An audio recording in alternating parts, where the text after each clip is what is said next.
Hi, and welcome in this training on data protection in data-driven municipalities. My name is Cedric.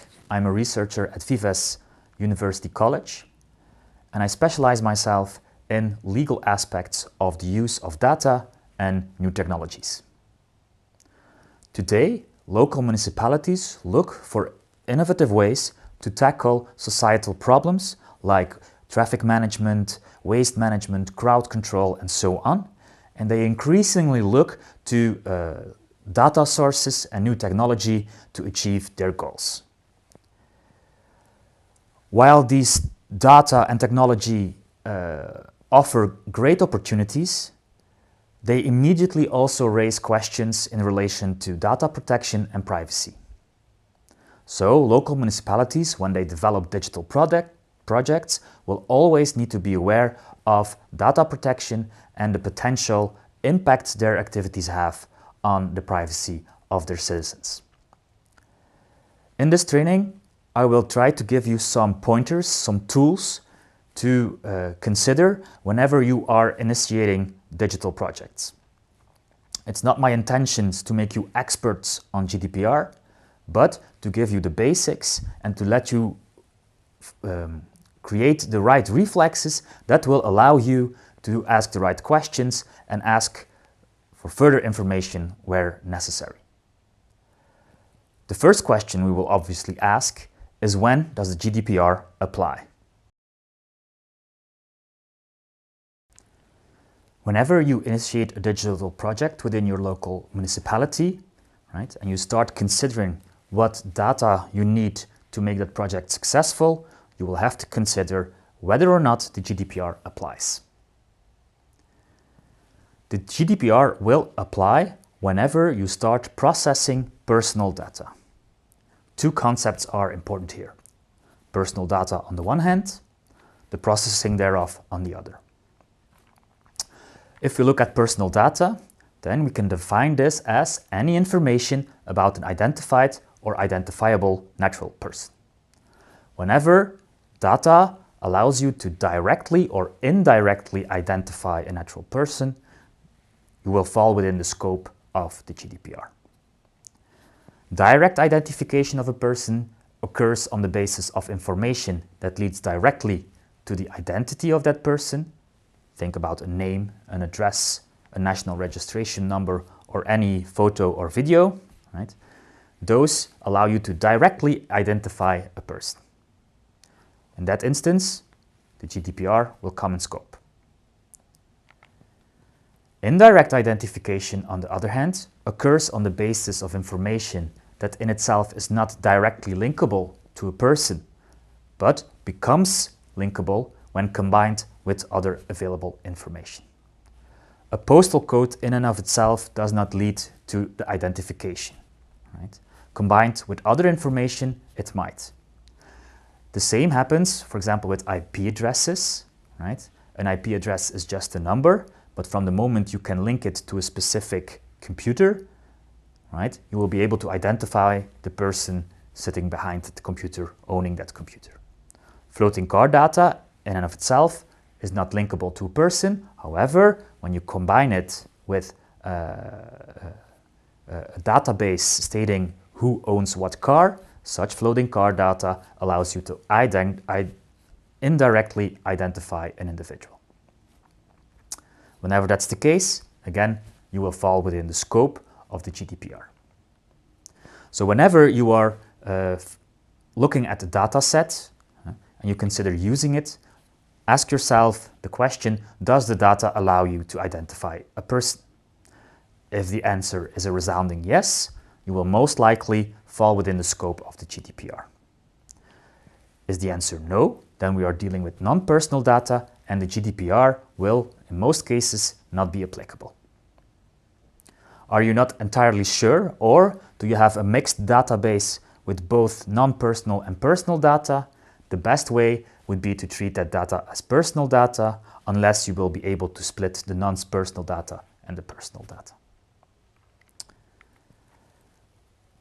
Be careful in this regard. Whenever you are dealing with non-personal data, do not be too quick to decide that GDPR does not apply, right?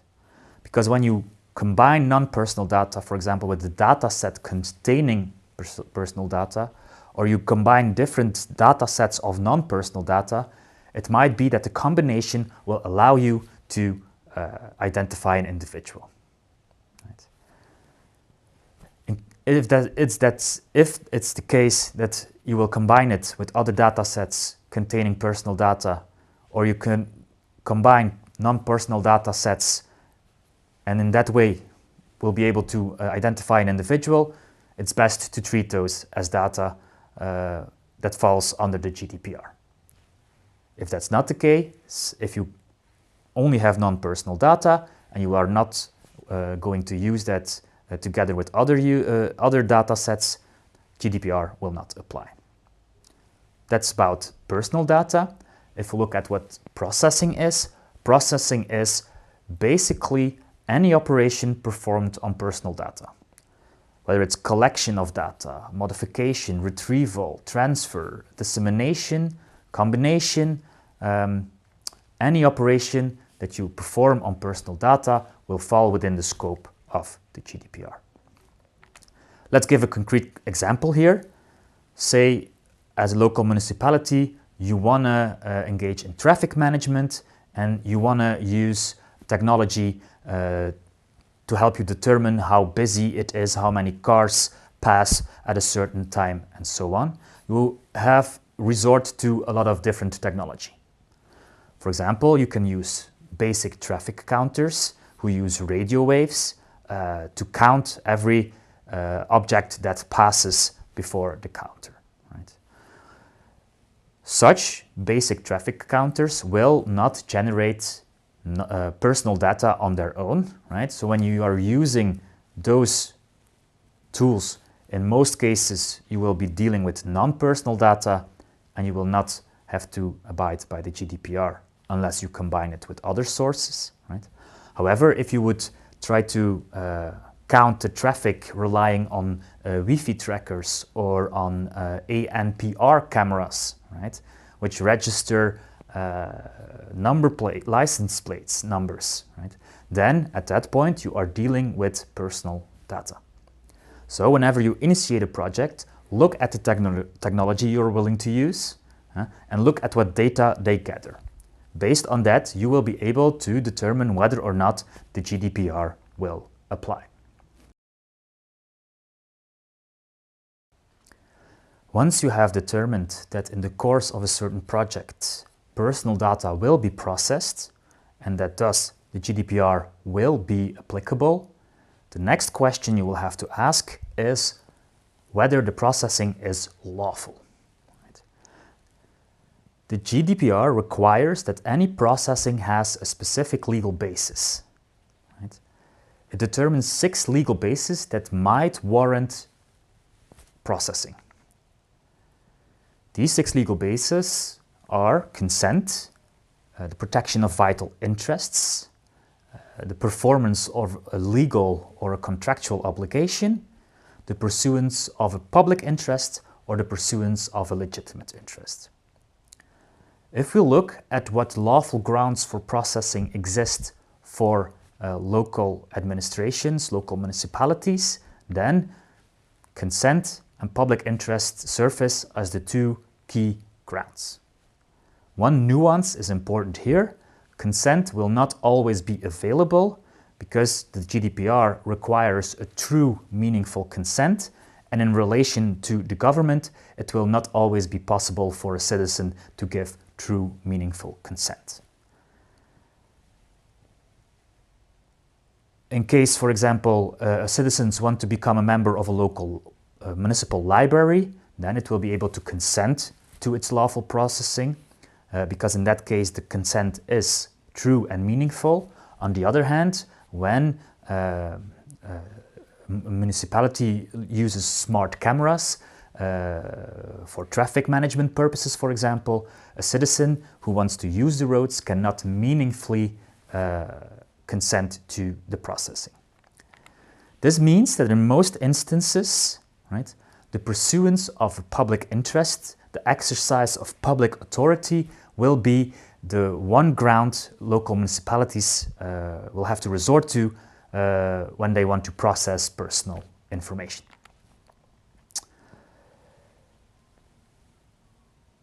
You will be able to rely on the ground of public interest when the processing is necessary for the performance of a task carried out in the public interest or in the exercise of an official authority vested in the municipality who wants to process. Two key conditions are important here. One, municipalities will only be able to process data in order to exercise their duties, in order to pursue a public interest, if they have been given the proper authority by law to do so, right? So we need a law stating a specific public task, public interest that the local municipality needs to pursue, right? Only in that scenario will they be able to process personal data. Right? This piece of legislation must be sufficiently concrete, right? They have to be very clear about what public interest the local municipality must pursue and how they can proceed in processing personal data in that instance. A second important condition is that a municipality must be able to demonstrate that the processing of personal data is strictly necessary for pursuing that public interest, for exercising their official authority. In concrete, this means that a local municipality will always need to consider whether there are less intrusive alternatives. If the same purpose can be achieved relying only on non-personal data, then processing of personal data will not be lawful, will not be allowed.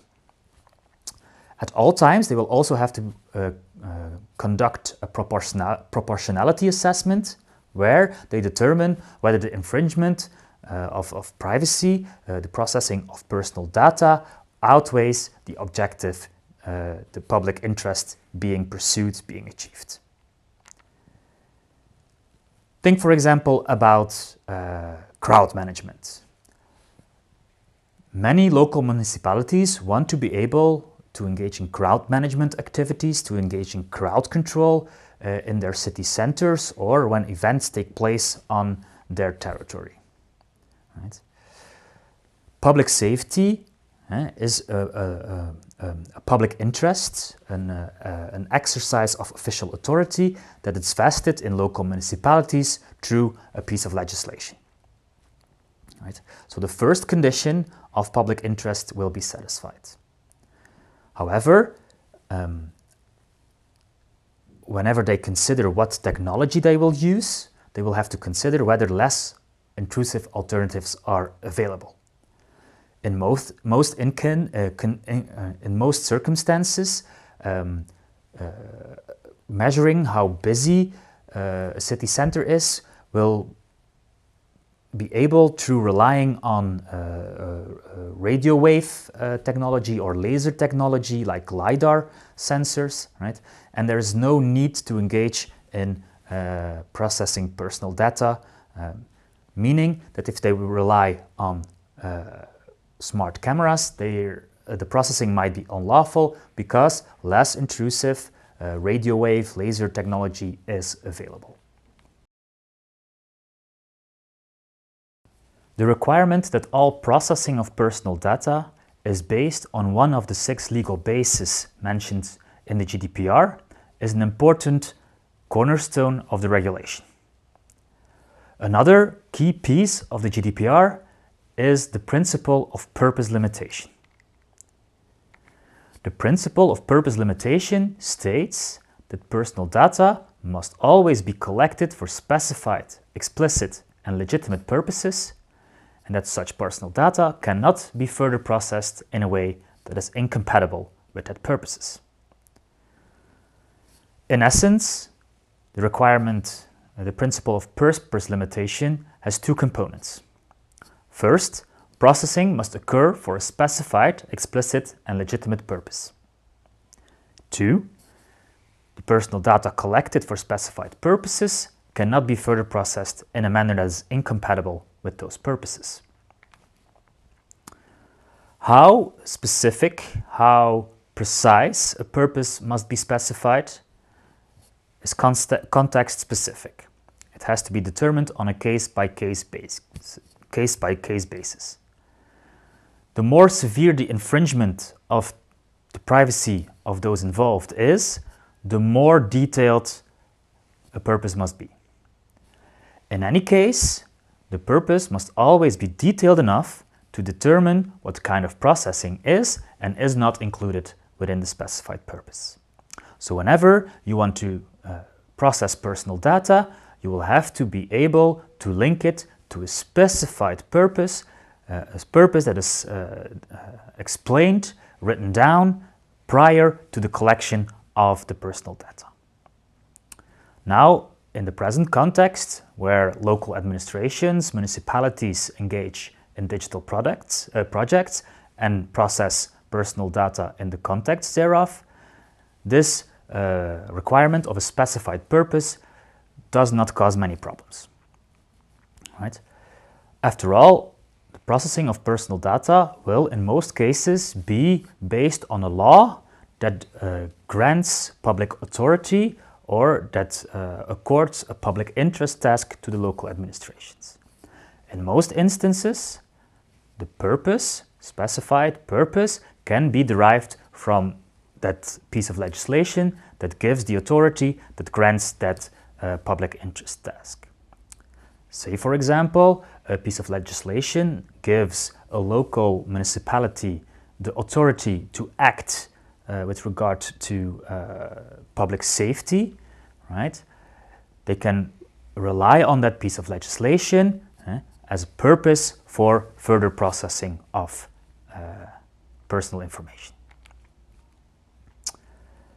The second component of the principle of purpose limitation relates to compatible further processing.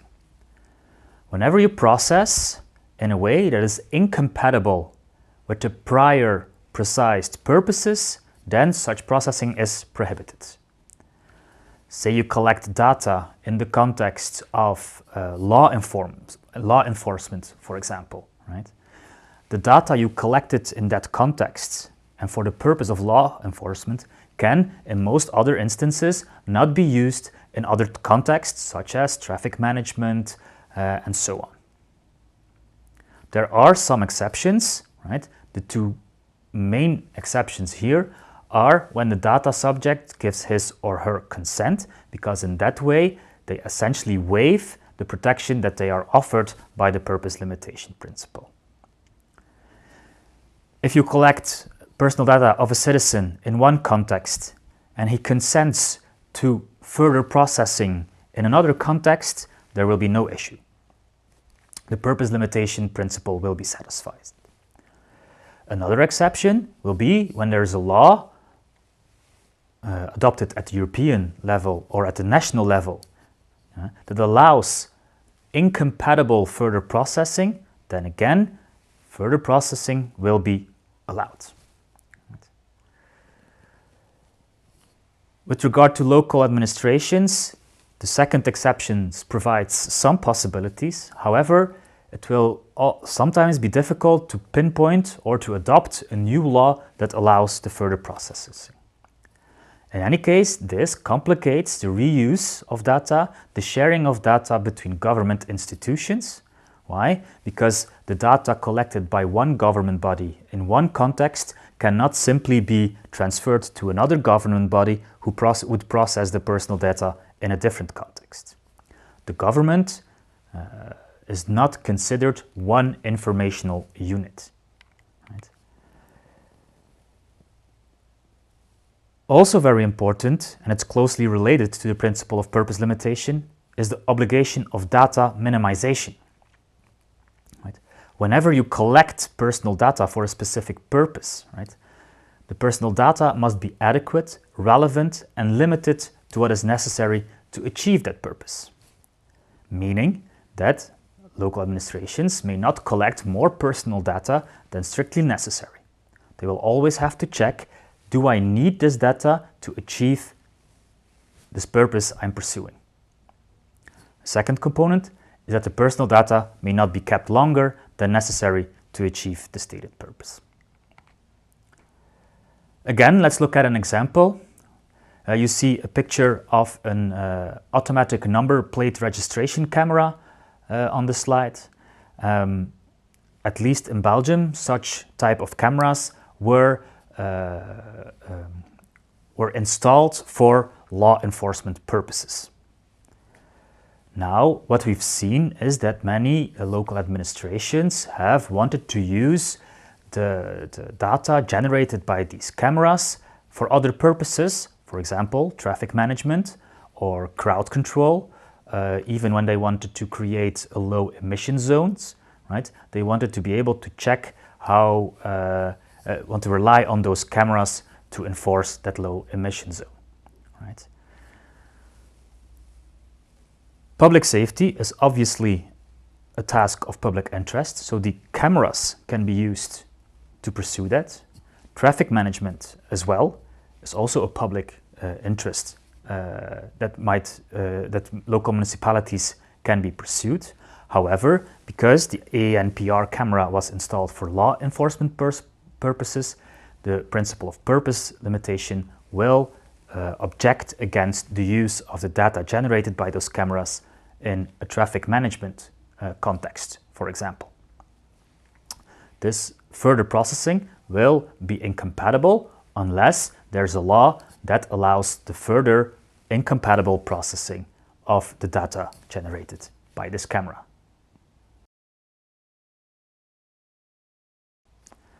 So far in this training, we've covered when the GDPR is applicable, when local administrations initiate and run digital data-driven projects. We've also covered two cornerstones of the GDPR, namely the lawfulness principle on the one hand and the purpose limitation principle on the other. When you start thinking about these three things, the application of the GDPR, the lawfulness principle and the purpose limitation principles, prior to initiating a data project, you will already go a long way in fulfilling or starting to fulfill the GDPR obligations. One final piece of information I want to share with you during this training refers to DEPIA. DEPIA is a tool that will help you think about and fulfill the different obligations written down in the GDPR. A DEPIA stands for a Data Protection Impact Assessment. It's an analysis in which you, prior to the actual processing activities, contemplate, map and evaluate the impact of the proposed processing activities on the rights of citizens and others involved. In some instances, the GDPR requires a DEPIA to be made. This will be the case when processing results in a high risk to the rights of the parties involved. It lists three examples for our present purposes: digital projects in local municipalities, the systematic monitoring of a publicly accessible place is highly important. Also, the processing on a large scale of special categories of data might come across in digital projects in local municipalities. As a result, whenever you start thinking about a project, a digital project in which you will process personal data, think about whether or not you will have to write a DEPIA. Consult with your DPO and then proceed. A data protection impact assessment will always seek to describe the envisioned processing activities, right? We'll also have to lay down the different grounds and the purposes of the processing, right? So when you write a DEPIA, you will also already start thinking about the lawfulness and the purpose limitation principles. In a DEPIA, you will also have to assess whether the processing operations are necessary and proportional, right? We've discussed this earlier. All processing of personal data must be necessary to achieve the specific purposes, and that you will have to consider whether or not less intrusive alternatives are available. Also important in a DPIA is an assessment of the risks to the rights and freedoms of data subjects. So you consider what processing activities you want to do, on what legal basis you will base these, and for what purposes you will process. You will examine the necessity and the proportionality of those operations, and then you will also look at to what extent will this have an actual impact on the privacy and the other rights and freedoms of the data subjects involved. This will give you a good picture, a good overview of the effects that the data processing will have. And then the DPIA will also require you to lay down or to write down the measures you will take to address the different risks to data protection.